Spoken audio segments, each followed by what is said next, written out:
Listen to Iron Maiden, maybe with me.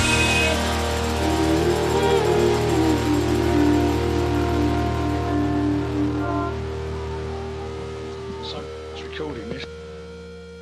Greetings, I'm Ash and I'm from South Wales. I'm Ante, I'm from New South Wales. Welcome to Listen to Iron Maiden, baby. Hey, episode number 4. Number we're at, 4, right? Yeah. and finally talking about some music. Yeah, let's do it. I'm Yeah. up for that. Yeah. Yeah, well, guys, I'm not rushing anything because this is a band that they don't rush themselves. I mean, well, actually, as a joke, they do kind of rush, as you'll learn later. A lot of stuff they do rush out, like album covers and things like that. Yeah, yeah. But yeah, they take the time with the music, which is most important. I appreciate it. Like I say, everybody listening, I'm still learning a lot about Iron Maiden. So Ash is being very friendly. Yeah. He's being gentle with me. I think so, yeah. Yeah. I mean, like I said, the best thing about this is that I'm doing this with someone who doesn't know that much about Iron Maiden, so for me it's much more enjoyable. Anyway, Yep. so let's have a little recap. We started with the documentary series on YouTube. Which I watch for free. Yeah, and I paid a lot of money for. Yep.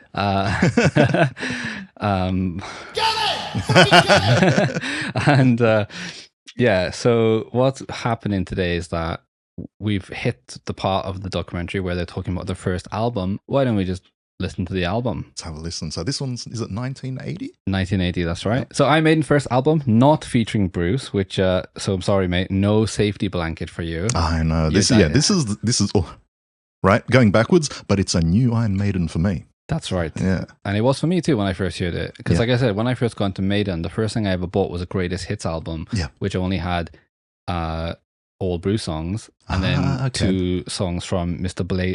Blaze Bailey. I'm fucking killing myself! And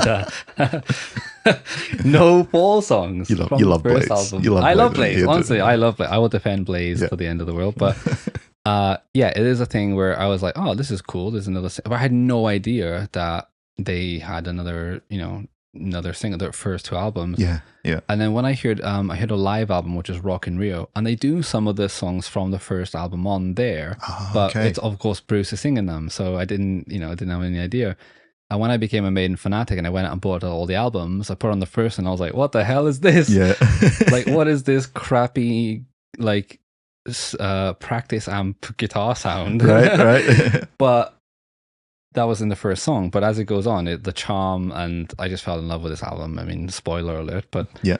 Anyway, this came out in 1980. But as we said before in the documentary, this is like almost 5 years worth of songs that they've been working on and refining. Yeah. And then finally, which is, hey, what they say in a band, you got almost all your life to write that first album. Exactly, yeah. And then, which is funny because I think the first 2 albums there's only like a few new songs that they wrote for it. Most of the second album, even when they're doing this album, the second album is already pretty much ready to go. Oh, okay, yeah. But they have a few member changes. But also, this came out in 1980, and just like a bit of a trivia thing here. Here's some other albums that came out in 1980. This is interesting because I was born in 1980. Really? Yeah. Oh, okay. Yeah. Well, I was born 9 years later, so yeah, I missed all of this fun times. Actually, makes me feel like an old man. Well, this is going to make you feel even much older because Motorhead's Ace of Spades came out in 1980. It was a good year. Yeah, that's a good band. Black Sabbath, Heaven and Hell. Ooh, and the new singer of look at this, yeah, Black Sabbath. Not Ozzy. And funny enough, because Ozzy's Blizzard of Oz album also came out on that year. I love that title. Yeah, it's funny because I think they were like, let's call it the band Blizzard of Oz. Yeah, but then some smart person was like, mate, your name's Ozzy Osbourne. Everyone knows it. Why are you calling the band Blizzard of Oz? Yeah. Cool, maybe cool album name, but yeah, definitely smart move. Also, Judas Priest, British Steel came out, which was Breaking the Law. That song, that song. Definitely not. Yeah, I've heard that many times. English Steel. Is that the one with the razor blade on the cover? That's right. That's right. Yeah, yeah. I mean, I'm not a massive Judas Priest fan, but they are one of the original ones, aren't they? So he's another high pitched singer, right? Yeah, like a bit AC/DC. Yeah, a bit too high for me though. Yeah. But I do like some of the those like 80s, like you've got another thing coming, and Yeah. I like those ones, But I like Judas Priest when they're not trying to be metal. I love like Turbo Lover. Do you ever hear that song? I do know that one. It's hilarious. Yeah. If you're a real Judas Priest fan, I'm sure you hate that song, but I was like, this is fucking good. I was introduced to them with just Painkiller. Oh yeah, see, like that's as heavy as it gets, isn't it? And that album covers, heavy metal album covers. Classic, that's very good. And also Back in Black came out from AC/DC. Oh, nice. I mean, one of the biggest albums of all time, isn't Representing Australia.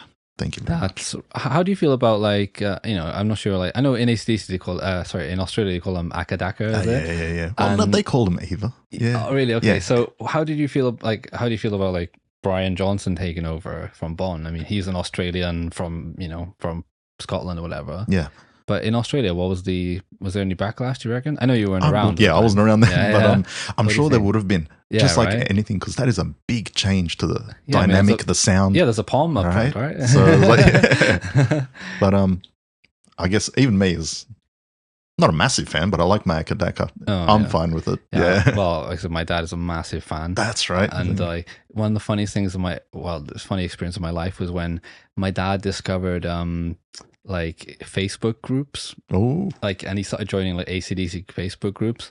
My dad isn't even on Facebook. So. Oh really? Oh yeah. No, wow. My dad's respect. he's quite he's quite up there. He does eBay and all that stuff. Wow. People post things on like rare songs, whatever. Yeah. And someone had posted a song, and it was like, I think it was some guy covering Back in Black, but sounding like Bon Scott. Yeah. And he was like, "Oh my god, someone's found the original before he died," like as though Bon Scott had recorded it before he died or whatever, but it wasn't the case. But I remember he was so excited. This was before everyone knew, you were aware of how much bullshit was on the internet, whatever. But it was a fun memory, that is. Anyway, some classic albums, and this is a classic album in my opinion too, but it does suffer from some problems that I think Steve touched on as well. But so basically it's a mix of all the songs from the last couple of years, recording in London and mixed there as well, which is doing it in the same. Now everyone like really records things at home and then sends it away to be mixed, which is like crazy.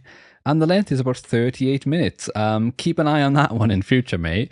38 minutes. Yeah. That is like a cough to Iron Maiden these days. Right. Yeah. Yeah.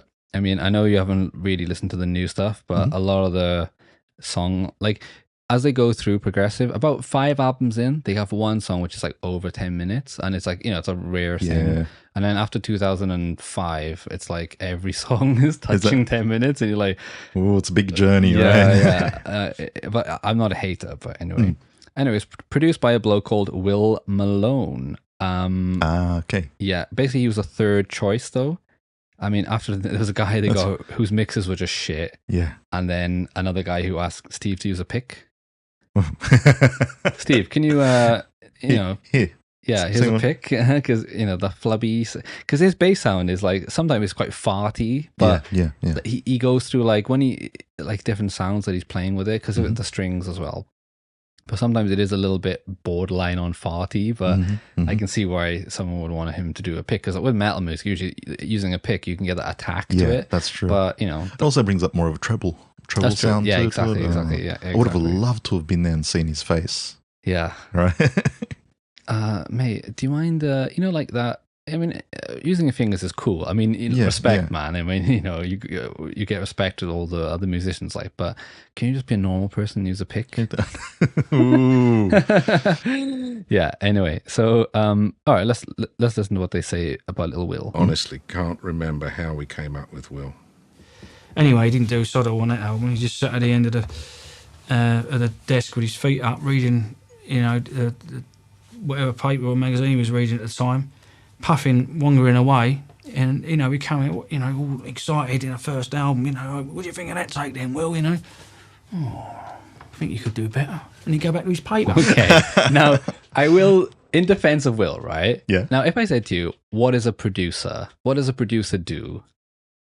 Can you answer that? You tell me. This is what I'm thinking. Yeah, tell me what you think. Okay, in a band aspect, they've come in. This is our song. For me, a producer is someone that hones the song a bit more. Maybe tone this a bit down, or we need something a little bit extra here. That's my thing. Yeah, I think that's pretty accurate. Yeah, exactly. Yeah, so a lot of people get producer confused with engineer. Yeah. You know, yeah. because an engineer is the guy that's pushing all the buttons, right? Mhm. But you don't have to be an engineer to be a producer. So the best way to think of it is like, you have kids, right? Yeah. So, Got one. yeah. Do I have more? Sorry. I don't know. Yeah, you have a kid. Yeah. So getting your kid from waking up in the morning Yeah. Yeah. to getting to bed out. at night, Yeah. Yeah. all right? That's the producer's job Mhm. is to make sure that happens, right? Yeah. So I don't know in your situation whose job that is, right? I would put myself as a co-producer. There we because- go. Yeah, but that's the My job. wife's probably lead producer on that one. Yeah, producer is exactly what you said. Mm. The job is to get these bunch of idiots, and that's what they are. Yeah. To stop drinking, stop fighting, Yeah. stop arguing, and just get this song down Yeah. on and the CD released into the world, you know, mhm. which is easier said than done. And I know Yeah. because I have experience with it, because that's why I literally give up after a couple of years of doing it. I was like, I can't do this, you know, Yeah. this is not what I'm doing. But do you know that guy Rick Rubin? Yes. Yeah, a really famous producer, and he gets a lot of flack because people say he just sits on the sofa and like just listens. Yeah. And that is true. Mhm, But his whole thing is that he knows, you know, he gets a good engineer, he puts the right people together, and Yeah, yeah. he trusts himself to say, oh, that sounds good, or that doesn't sound good. Because, you know, let's say in this album, right? Let's say Paul sings 10 takes of each song. Yeah. How do you decide which is the right one? Mm. Because that's a skill there to know, not that one. This is a much better one. You know, Right, you can't yeah. just trust what you like. You got to be someone who's a fan of a lot of music, because once again, no matter what you say, if you want to make it, you want to be as popular as possible, right? Right. So you need to choose the one. You know, you want songs that most people will like. Yeah. But how do you make that choice? That would definitely. Yeah, that's not easy. It's man. not easy, Yeah, right? And no, that's what not a at producer all. is. You know, Mhm, is the honing. Oh, this song needs this. Oh, maybe that doesn't sound right. That take is all right. Exactly. You know, because like one of the things that people do now is it's called, let's talk about vocals, right? I mean, I've done it myself. Mhm. It's called vocal comping. Yeah. So basically, what you do, so let's say right now we're recording. So I use Logic Pro for recording everything. Mhm. So what I can do is that I can literally put like let's say the song, now most songs now are to the click, right? On the grid. There's a grid there. Let's say from 415 to 417 is the line that we're going to sing, Right. you know? So let's say, I'm running free, yeah. Yeah. Okay. Now, let me do it 5 times. And what you do is you record it over the same, you put like a little bar and you record over that, and it just makes like in a line, right? Yeah. A vertical line. Mhm. Then what you can do, and you can just literally select whichever part of that each take you want, and it's because it's the same bar. Yeah. It's smooth as hell. It Yeah, doesn't yeah. sound. It doesn't sound like glitchy. Right. Right. So I could go, I'm running free, yeah. Okay, I'm running free, yeah. And you could say, oh, I like the I'm running on the first one, and I like the free on the Free on last that, one. yeah, yeah. So you can do that. Mhm. Everyone does that now. Yeah. Because once again, in terms of, it's not about being like, I did it in one take, you know? Mm. What you want to be is what sounds the best and what works the most, Right, you know? right. Even though it's physically, you didn't actually sing that take, mhm. but it doesn't matter, you know, in my opinion anyway. Yeah. You know, and that's why you got to have a producer's job. Will, fair enough, apparently he was sitting at the with his feet up and reading Yep. the paper, but this album is a classic, amazing album. Yeah, And yeah.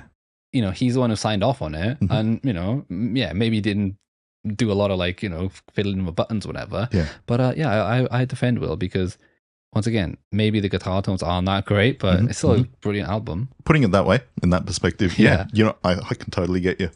And but no, in general, I think it's a solid album. So, and that's, you know, I've only just started listening to this one. Yeah, you know, yeah, I've yeah. listened to it quite a few times. so- Another thing too with mine is Maiden is a band that grows on you. Like I've had times where like I listened to an album and it didn't click with me, and then Right. like 5 years later I listened to it again. I'm like, oh, there it is. yeah. And I Maiden are quite notorious for that. Mhm. Anyway, so also on this album, it's the first one with Dennis Stratton on guitar. Yeah. Now, the famous lineup of Maiden is Dave Murray and Adrian Smith, right? But Adrian doesn't come in until the next album. Ah, okay. They wanted him from the beginning, but you see in the documentary, he Yeah. says that, you know, he was doing his own band, whatever. Mhm. But Dennis Stratton, like, is interesting because he was a little bit older than all the guys. Yeah. And, you know, he's one who introduced like a lot of the harmonies and certain things like that. And later he gets kicked out of basically for the same reason, but wanted to do too many harmonies and stuff like that. But being on this album, he's a legend basically to most people. I love his guitar playing on this album. He's very, very good. Well, how many albums was he on for? Only this one. Only this one. This is the only one. Yeah. That's interesting. Yeah, exactly. He was only on for one. I think he's the only. Now I think about it. I think he's the only person that was only ever on one album. Yeah. I'm just trying to think of it like in the sense of his guitar playing. Then because obviously this album is very different from what I've heard, but there are the aspects of the Iron Maiden I know already kind of coming through. Yeah. So is that him? Was that an influence or? I think it's Steve. Steve? Yeah. But I think, but then it's add to it. It was like, he did maybe introduce stuff to Steve and then I was like, oh, okay. Then, then he would add it in later. But yeah, I think Dennis Rutten deserves a lot of credit because I think he sounds really good on the album. But, also this album is another one of those ones that, how did you listen to this album? I was listening, actually, I was on YouTube first, and then I moved out because the sound quality is a bit better on Spotify for me. So, yeah. I use Apple Music, and it's very good quality, but also, like, the remastered versions. Like, when you go to the album order, actually, this one is, like, almost 10th, because it's the remastered version of it. And all remastering is because, like, as music goes on, volume levels just get louder, and you've got to be able to compete with that. So you're not remixing it; you're just putting it so that it's louder, as loud as the competitive ones. There's nothing worse than that's how when your mix is kind of bad when you're playing, in a playlist, and then you get to your song and you're like, oh, that's significantly quieter. It is a problem. What happened? It is a problem. We'll dive into more details as we go through the album, but basically this is a steady lineup Steve wanted, some really polished songs, hungry guys. Now the first song, so there was a song called Sanctuary, which is added later. I was going to ask about that. So I saw how did you come across that? It was actually doing a bit of research on Wikipedia. Okay. And I saw they had the 2 separate track listings. So what is it? Original was 8 tracks, and then the song. Yeah, it wasn't actually on the original version, but it came out on like a later one they released. I think it was like a remastered version or whatever, something like that. It's funny because Sanctuary, they named the record label or whatever or management company after that, Sanctuary Records or something like that. I can't remember exactly. Yeah. The song was actually not written by Steve. It was written by some other guy that was in the band, and they bought the rights for it. So I guess that's why they didn't include it. Me listening to it on Spotify, which I also realized that it's still just the 8-track listing. Yeah, I can't actually listen to it on Apple Music. So if I want to listen to it, I have to listen to one of my CDs or whatever. But it's a good song, but definitely it's not, I don't miss it from the album. But we'll listen to that again. Technically it's a B-side, I guess, but we'll do that in a B-side album. If anyone has any qualms about me listening to it on Spotify, relax. I actually do plan to buy these on vinyl. So really? There will be part. I'm getting into it, man. It's got and the album covers as well, the art. I'll get there. They are fantastic, Well, okay. Well, you can tell us how they sound on vinyl then. Thank you. I'm sticking to my, I don't have CDs anymore. Just Apple Music. Sorry, guys. Well, you don't have reel-to-reel as well? No. Sadly not. I got everything except for that. Anyway, so the first song on the album is called Prowler. Now, just for a laugh, do you want to hear Steve singing it? So I do. There's this amazing clip where Paul's voice had gone. He couldn't sing for some reason, probably some narcotics or something, I don't know. And Steve is like, listen, Paul's voice has gone and I'm going to sing it, right? And actually, we made fun of his voice last time because of his backing This is vocals. why I want to hear it, But, this is kind of bad quality, but he kills this. Yeah.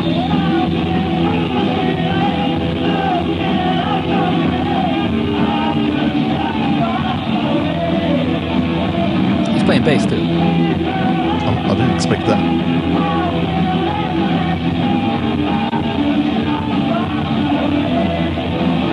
I mean, that's actually pretty good. It sounds wicked, doesn't it? Yeah. So I apologize, Steve. I mean, your voice has just gotten worse with age, I guess. But maybe stick to lead singing then, because apparently he couldn't sing. No wonder they got the gig. Because if is that when Paul got arrested, Right. Yeah. and he sung or whatever, and the manager came on to watch them. Rod did. I mean, that sounds good enough.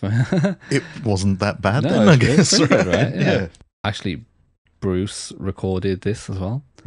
So there's this fantasy, right, where Blaze Bailey has talked about it, where they would love to do a tour where Blaze and Paul and Bruce got to do some songs together. Yeah. But I think, Bruce is the singer of Maiden, and that's that. He's not going to settle for them, right? And in 88, for some B-sides, they re-recorded some of these early albums. Did Blaze sing this at all at any stage? Probably did live. I have no idea, Yeah. but there's a lot of like at this time when Blaze was in the band, they were really not popular in the UK and America and stuff. They ended up playing in South America a lot, where they had a lot of fans, but like they were getting spat on all the time. That's right. Yeah. That's what I thought of straight away when we Yeah. were talking about that. I'm fucking killing myself! But at the same time, like Blaze is singing. I can't really watch a lot of them because when he sings his songs, it's great. And actually, when he actually sings some of the Paul songs, it's really good. But when he sings like a lot of Bruce stuff, he just can't hit it, and it's just hard. So I haven't actually spent a lot of time listening to it. Yeah. But anyway, so this is this honestly, I love this version of it because it sounds heavy as hell. Dave's solo is way better than the original one. Yeah. Let's listen to Bruce. What do you think of this?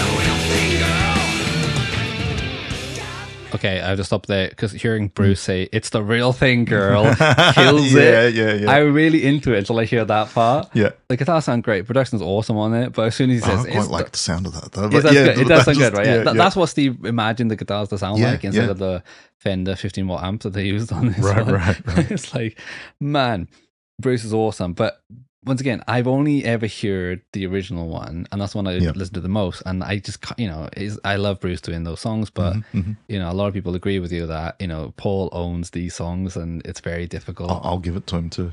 I will. But Like Bruce- that sounds great. Yeah, that does sound it does great. sound great. But as soon as he says like "girl," Bruce Yeah. saying "it's a real thing, girl," it's just weird. I just don't associate him with that. He just doesn't have that vibe for me. Yeah. Anyway, but I'm sorry.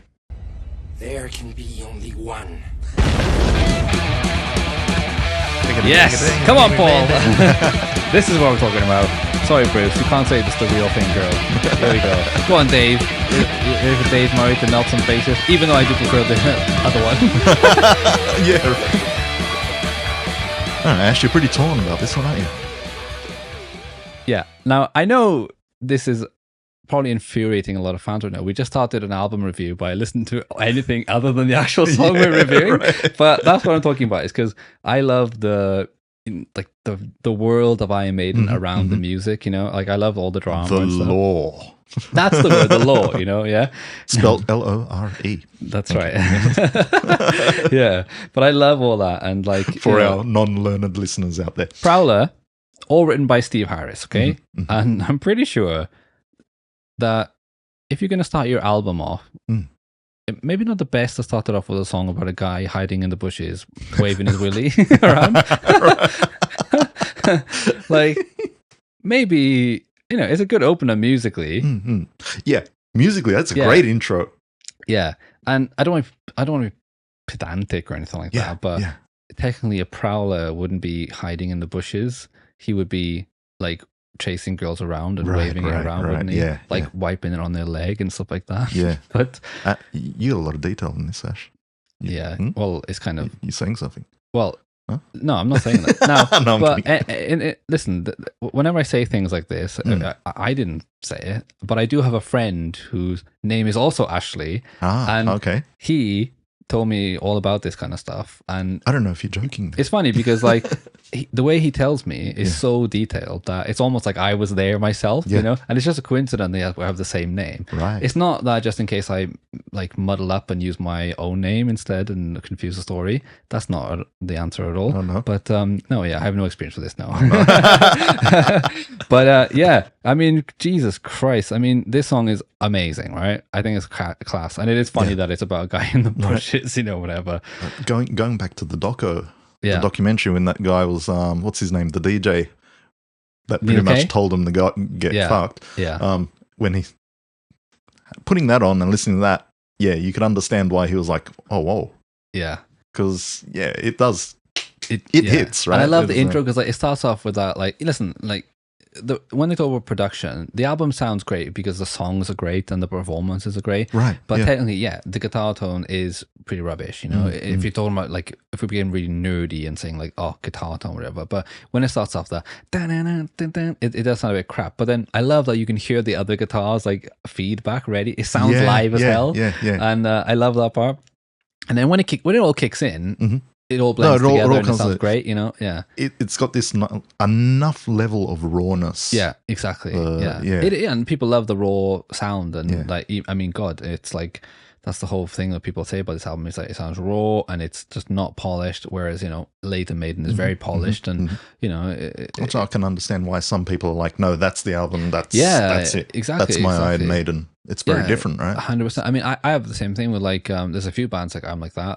There's a band called Biffy Clyro. Yeah. Like I liked them when they were, you know, I liked them before they were famous. Right. But like their early first 3 albums are just so weird and just really raw and like, not, you know, just interesting. Yeah. And then when they put an album, they got really popular. I still like those songs, but there's no way that I would be into that. I would like those new songs if I didn't love the old stuff, you know. Like if I'd never heard them before and I heard that song on the radio, I would just, you know, I wouldn't even register it. But because I love that old raw first album sound, you know, whatever, do what you got to do, get the money, like. But you know, I still only ever listen to those first albums. But in terms of Maiden, I just love it all. And this is my problem with Iron Maiden, is that is it really a problem? It is a problem because no matter, like, when I say like whatever song I'm listening to at the time is my favorite song. Yeah. You know, and the album. But I get that, you know because what I mean? Like me, when people go, "Hey, what's your favorite band?" I'm like, I don't know. What am I listening to at the moment? Because sometimes, you know, you go back and I'm really listening to, I think it was like a year or two, I was back into Faith No More, and I was really listening a lot to them. Yeah. I'm not listening a lot to them now. Or, do you know what I mean? Like it just goes around. And I think I think that's like men in general as well, because like when I went back, I haven't talked to a lot of my mates in a long time, but you meet them and you're like, it's like even though we haven't talked in 7 years, you just carry on the conversation. It is like that. Yeah. I've got friends like that back home. Right. And it's so good too, right? Yeah. It's like we don't need to stay in contact all the time. And we mean, it's like, you haven't messaged me in 7 years. It's like, you just carry on from where you started, you know. We all know, like, we're in the same boat, and you know, life is you know, getting not to be sexist, but men, we know how to be friends. Oh, especially in Japan, Jesus Christ, right? I mean, God, some women are hilarious here.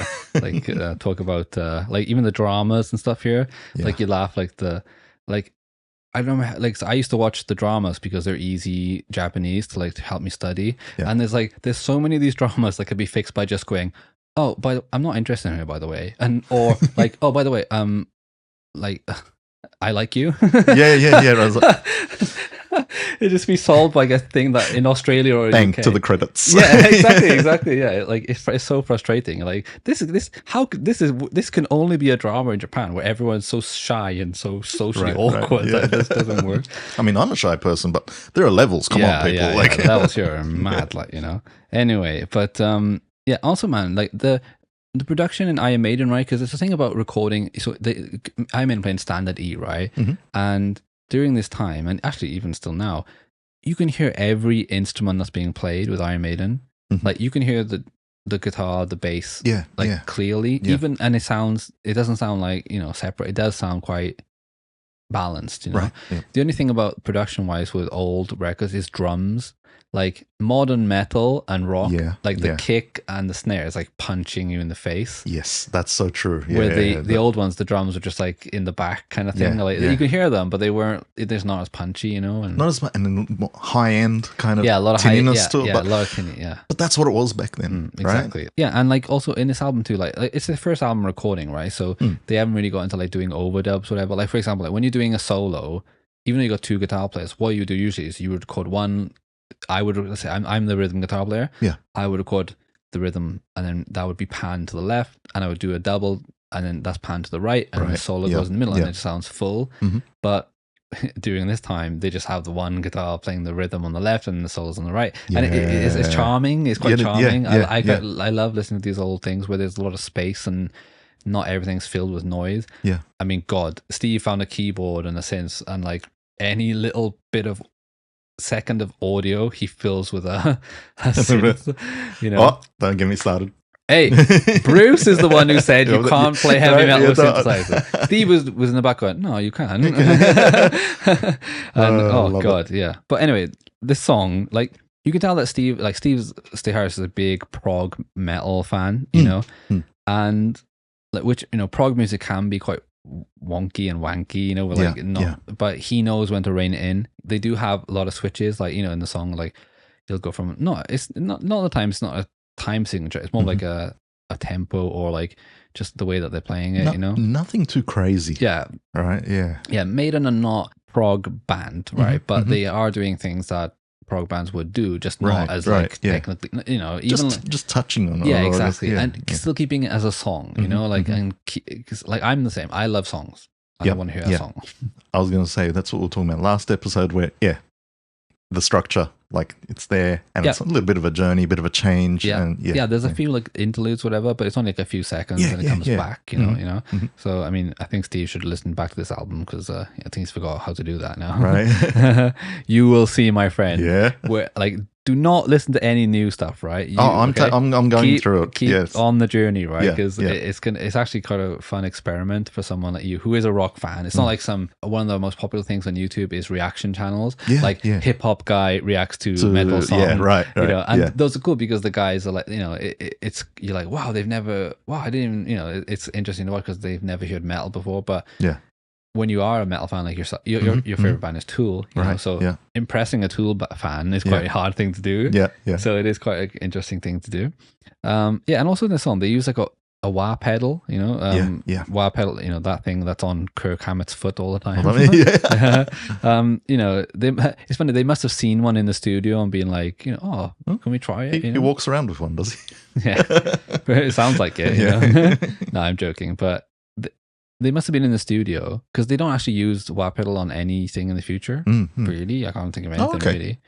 Yeah, I think they just not like in the way that they're using it in this album. You know, that wow wow wow. They really, it's really definitely there. Very like prominent in an album, you know, whatever. But like, man, bloody guitar pedals. You have a favorite wah pedal? No, I'm not. I never really. I did actually. It's a mini bass wah. I like the bass wah because the like envelope on it is much wider. So it's like it instead of being like wow wow, it's like so like I used to have that. Oh mate, I swear to God though, guitar pedals, honestly the most addictive drugs on the planet, easily heroin, crack, guitar pedals. Yeah. Mate, I couldn't believe like how much I got into it. Like I do a lot of YouTube videos too, and one of my biggest videos is one of me with this massive pedal board that is linked to my amp, which I'm controlling each pedal on and off with this computer thing. And the problem is I bought a pedal board, right? And there's gaps on the board. Right. So you got to fill them. That's not right. Right? Exactly. You know, and I was buying stuff I just didn't need, just because I wanted aesthetically. That'll fit. Exactly. You weren't going by color as well, were you? Or no. Some people do that. Though. Hey, guitar, like, and it's funny, like, I've done it. I got to admit it. Like, you go to a gig and you see other bands, and I'm just craning my neck over the pedal board, like, oh, he's got one of them. It's so And like, there's a joke people say, like, oh, mate, some people put a sticker, go talk to a girl. Stop looking at my pedal board. You know? And it's true, I got properly into it. And I mean, not a band that are like massively into pedals, whatever. They just have their amps and stuff like that. But like, Kiss are famously, they just have amps, nothing else. Don't even get started on people like Korn.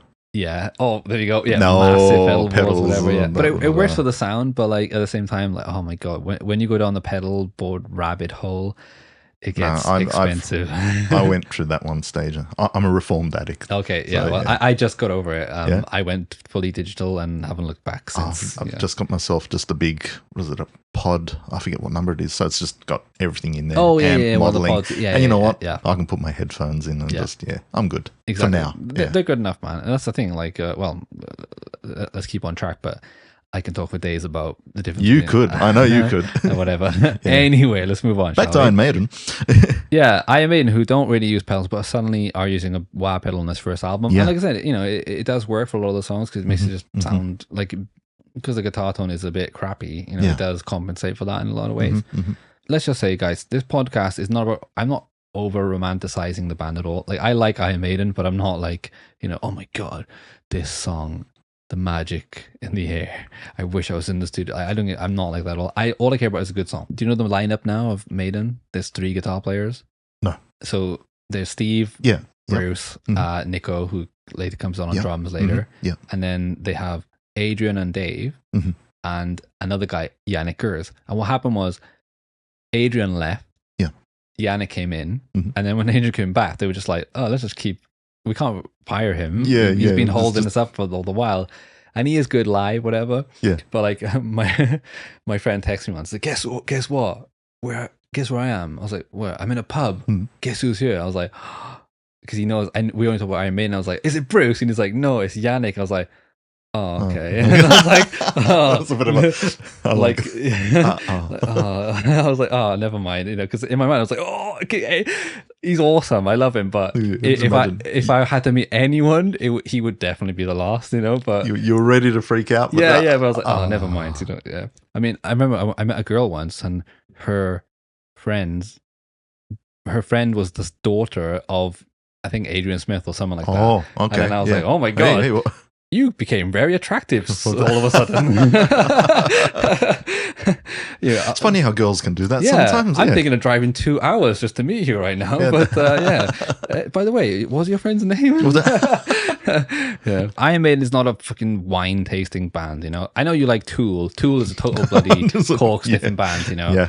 Iron Maiden, like, a song's You said cork, right? Okay, no. Yeah, I did. I said cork, yes. Yeah. But like I said, the guitar sound, man, it does sound rubbish, but only from just, like, if you're just listening to a guitar. If I said, listen to this guitar, and if you know what good guitars sound like. Yeah. And remember, when Steve, when you make an album, Steve is in his mind has a picture of bands he likes, right? What he wants what he thinks a guitar could sound like.